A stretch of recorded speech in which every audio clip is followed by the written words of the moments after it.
Hello, my darling, and welcome to today's story time. In doing the 100 Days of Dante challenge, something was nagging at the back of my mind, and it comes from the Canterbury Tales.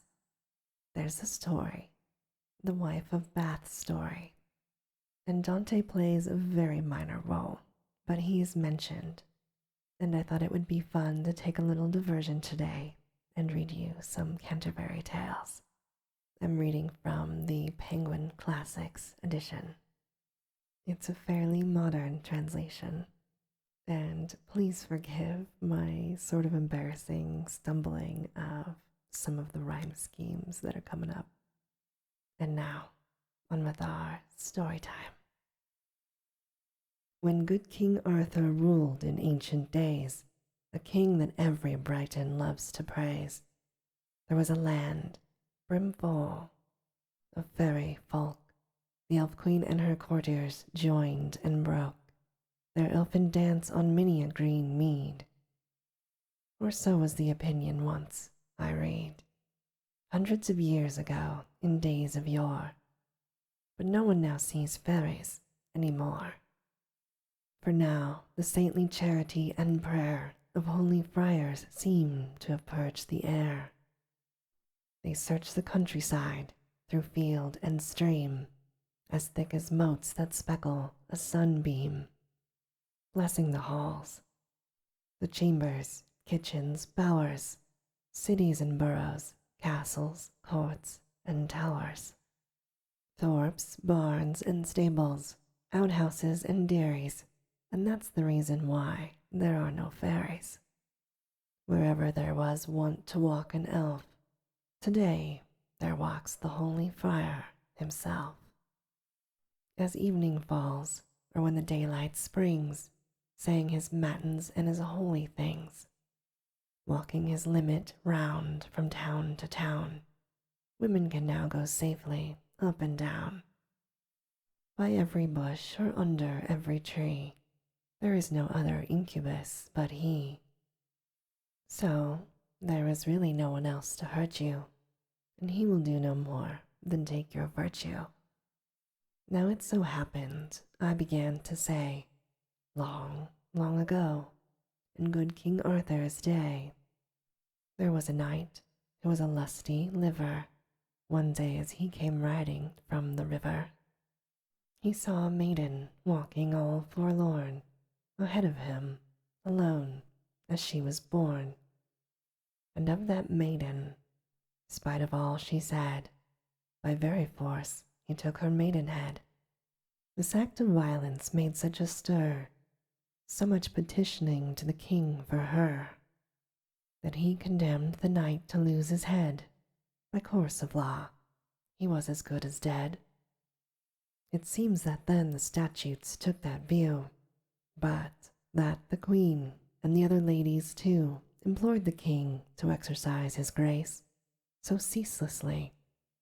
He gave the queen the case, and granted her his life, and she could choose whether to show him mercy or refuse.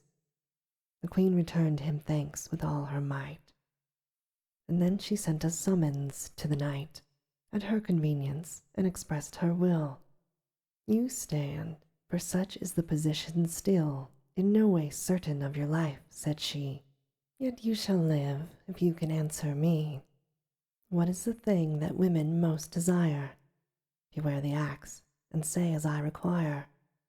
If you can't answer on the moment, though, I will concede you this. You are to go a 12-month and a day to seek and learn. Sufficient answer, then you shall return. I shall take gages from you to extort surrender of your body to the court. Sad was the knight, and sorrowfully sighed, but there, all other choices were denied, and in the end he chose to go away, and to return after a year and day, armed with such answer as there might be sent to him by God. He took his leave and went. He knocked at every house, searched every place, yes, anywhere that offered hope of grace, But what could it be that women wanted most? But all the same he never touched a coast, country, or town in which there seemed to be any two people willing to agree. Some said that women wanted wealth and treasure. Honor, said some jollity and pleasure, some gorgeous clothes, and others fun in bed. To be oft widowed and remarried, said others again, and some that what most mattered was that we should be cosseted and flattered. That's very near the truth, it seems to me. A man can win us best with flattery, to dance attendance on us, make a fuss, ensnares us all, the best and worst of us.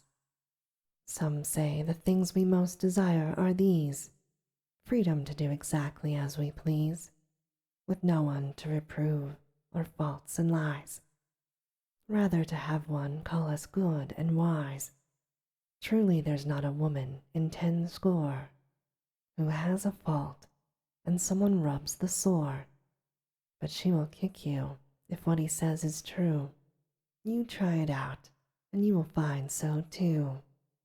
However vicious we may be within, we like to be thought wise and void of sin. Others assert we women find it sweet when we are thought dependable, discreet, and secret, firm of purpose and controlled, never betraying things that we are told. But that's not worth the handle of a rake. Women conceal a thing, for heaven's sake. Remember Midas, will you hear the tale? Among some other things now stale, Ovid relates that under his long hair the unhappy Midas grew a splendid pair of ass's ears. As subtly as he might, he kept his foul deformity from sight. Save for his wife, there was not one that knew. He loved her best, and trusted in her too. He begged her not to tell a living creature that he possessed so horrible a feature, and she swore, were all the world to win, she would not do such villainy and sin as saddle her husband with so foul a name. Besides, to speak would be to share the shame. Nevertheless, she thought she would have died, keeping the secret bottled up inside. It seemed to swell her heart, and she, no doubt, thought it was on the point of bursting out. Fearing to speak of it to woman or man, down to a reedy marsh she quickly ran, and reached the sedge. Her heart was all on fire, and, as bittern bumbles in the mire, she whispered to the water near the ground, "Betray me not, O water, with thy sound. To thee alone I tell it, it appears, my husband has a pair of ass's ears. Ah, my heart's well again, the secret's out. I could no longer keep it, not a doubt. And so you see, although we may hold fast a little while, it must come out at last. We can't keep secrets. As for Midas, well, read Ovid for his story, he will tell. This night that I am telling you about perceived at last he never would find out what it could be that women love the best. Faint was the soul within his sorrowful breast. At home he went, he dared no longer stay. His year was up, and now it was the day. As he rode home, in a dejected mood, suddenly, at the margin of a wood, he saw a dance upon the leafy floor of 24 ladies, nay, and more. Eagerly he approached, in hope to learn some words of wisdom ere he should return. But lo, before he came to where they were, dancers and dance all vanished into the air. There wasn't a living creature to be seen, save one old woman crouched upon the green. A fouler-looking creature, I suppose, could scarcely be imagined. She rose and said, "Sir Knight, there's no way on from here. Tell me what you are looking for, my dear. For peradventure that were best for you.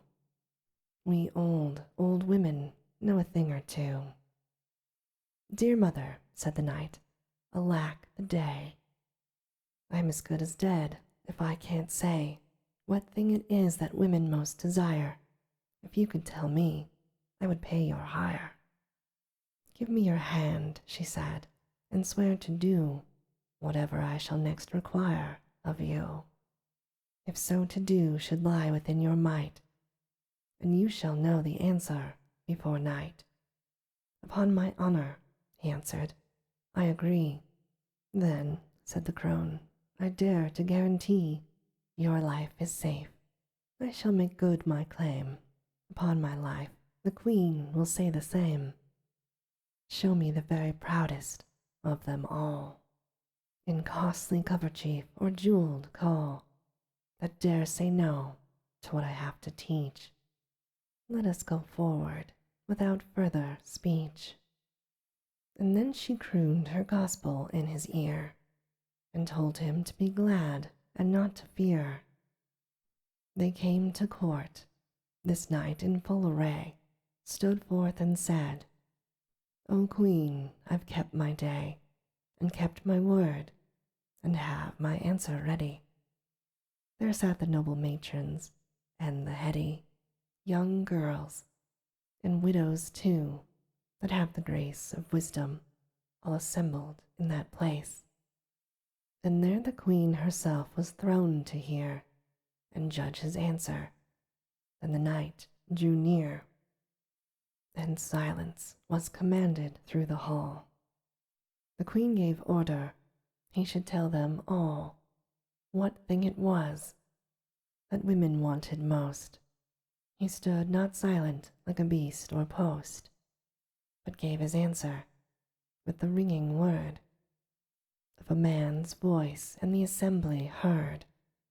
"My liege and lady, in general," said he, "a woman wants the selfsame sovereignty over her husband as over her lover, and master him, he must not be above her.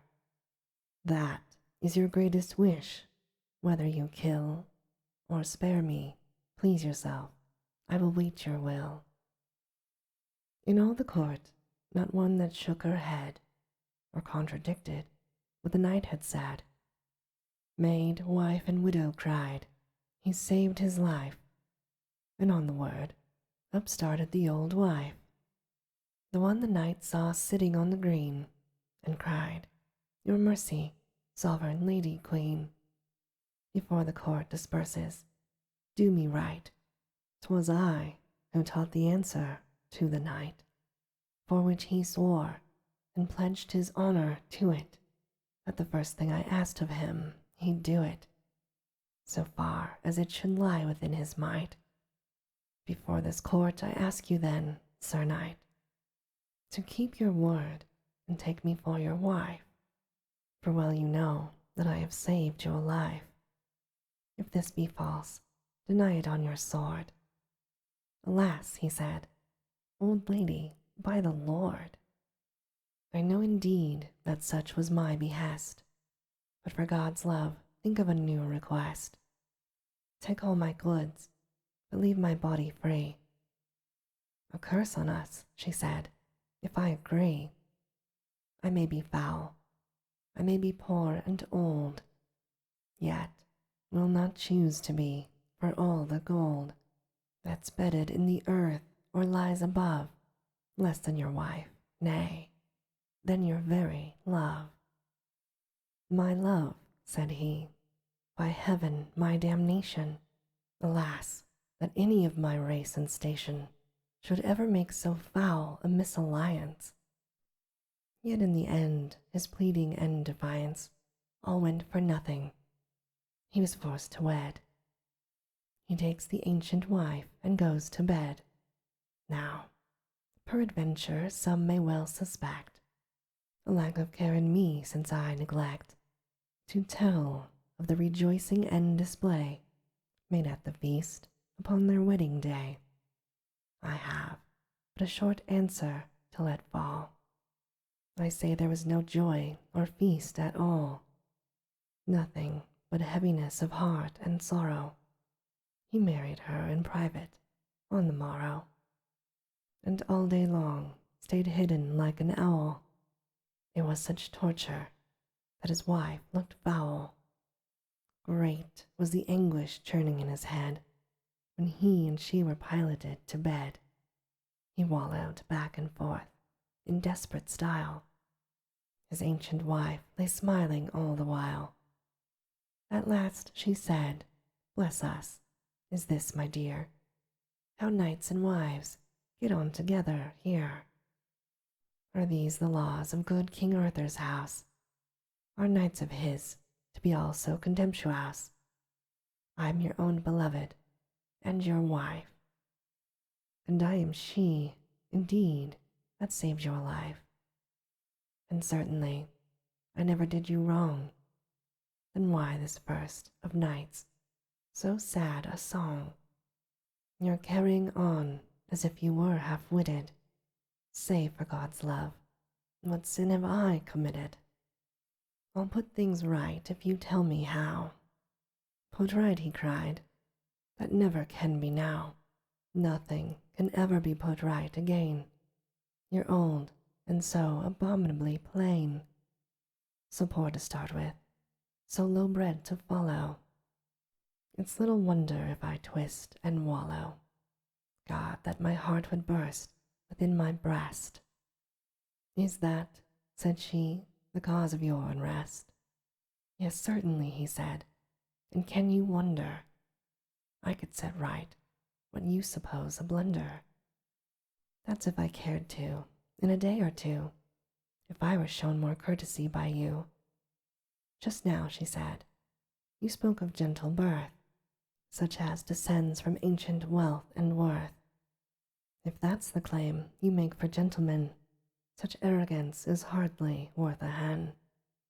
Whoever loves to work for virtuous ends, public and private, and who most intends to do what deeds of gentleness he can, take him to be the greatest gentleman.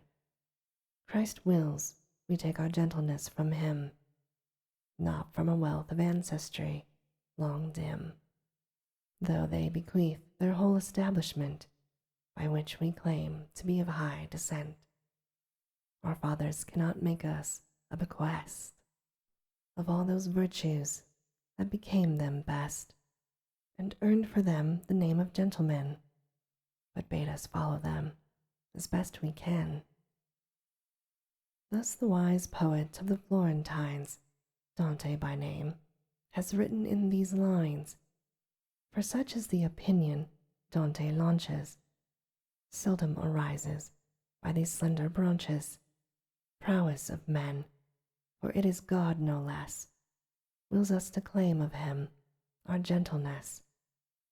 For all our parents nothing can we claim, save temporal things, and these may hurt and maim.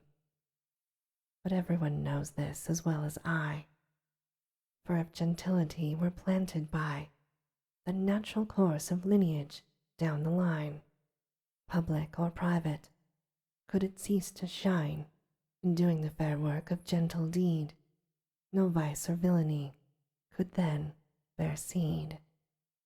Take fire and carry it to the darkest house between this kingdom and the Caucasus, and shut the doors on it and leave it there. It will burn on, and it will burn as fair as if 10,000 men were there to see. For fire will keep its nature and degree, I can assure you, sir, until it dies. But gentleness, as you will recognize, is not annexed in nature to possessions. Men fail in living up to their professions, but fire never ceases to be fire. God knows you'll often find if you inquire some lording full of villainy and shame, if you would have esteemed for the mere name of having been by birth a gentleman, and stemming from some virtuous noble clan, and do not live yourself by gentle deed, or take your father's noble code and creed. You are no gentleman, though duke or earl. Vice and bad manners are what make a churl. Gentility is only the renown for bounty that your fathers handed down, quite foreign to your person, not your own.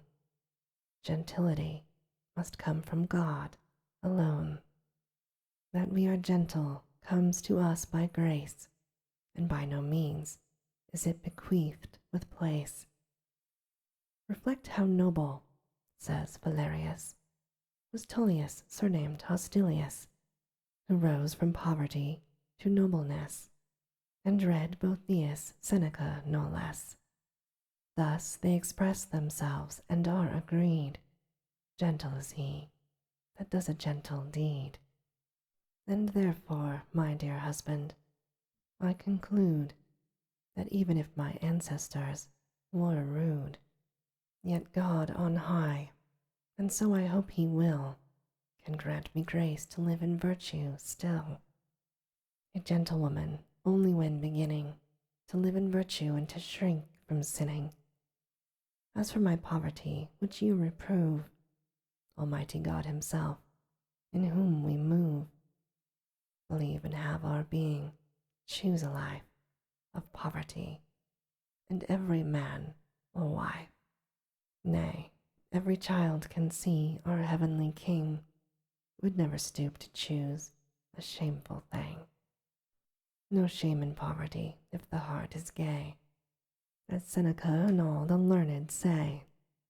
He who accepts his poverty unhurt, I'd say, is rich, although he lacked a shirt. But truly poor are they who whine and fret, and covet what they cannot hope to get. And he that, having nothing, covets not, is rich, though you may think he is a sot. True poverty can find a song to sing. Juvenal says a pleasant little thing. The poor can dance and sing in the relief of having nothing that will tempt a thief. Though it be hateful, poverty is good, a great incentive to a livelihood, and a great help to our capacity for wisdom, if accepted patiently. Poverty is, though wanting an estate, a kind of wealth that none can calumniate. Poverty often, when the heart is lowly, brings one to God and teaches what is holy, gives knowledge of oneself, and even lends a glass by which to see one's truest friends. And since it's no offense, let me be plain. Do not rebuke my poverty again. Lastly, you taxed me, sir, with being old, yet even if you never had been told by ancient books, you gentlemen engage yourselves in honor to respect old age. To call an old man father shows good breeding, and this could be supported from my reading. You say I'm old and fouler than a fen. You need not fear to be a cuckold then. Filth and old age, I'm sure you will agree, are powerful wardens over chastity. Nevertheless, well knowing your delights, I shall fulfill your worldly appetites. You have two choices. Which one will you try? To have me old and ugly till I die, but still a loyal, true, and humble wife, that never will displease you all her life? Or would you rather I were young and pretty, and chance your arm what happens in a city, where friends will visit you because of me? Yes, and in other places too, may be. Which would you have? The choice is all your own. The knight thought long, and with a piteous groan, at last he said, with all the care in life. My lady and my love, my dearest wife, I leave the matter to your wise decision. You make the choice yourself, for the provision of what may be agreeable and rich, in honor to us both, I don't care which. Whatever pleases you suffices me. And have I won the mastery, said she, since I'm to choose and rule as I think fit? Certainly, wife, he answered her, that's it. Kiss me, she cried, no quarrels, on my oath and word of honor, you shall find me both, that is, both fair and faithful as a wife. May I go howling mad and take my life, unless I prove to be as good and true as ever wife was since the world was new. And if tomorrow, when the sun's above, I seem less fair than any lady love, than any queen or empress, east or west, do with my life and death as you think best. Cast up the curtain, husband, look at me. And when indeed the knight had looked to see, lo, she was young and lovely, rich in charms.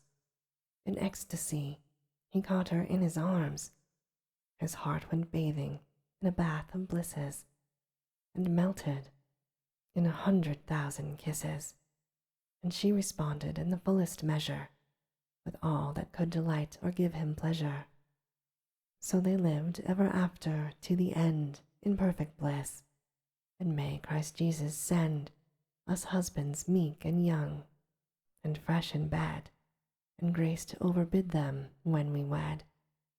And, Jesu, hear my prayer, cut short the lives of those who won't be governed by their wives. And all old, angry men of their pence, God send them soon a very pestilence. And this, my darling, ends our story time for today. As always, I hope that you have very sweet and creepy dreams. Good night.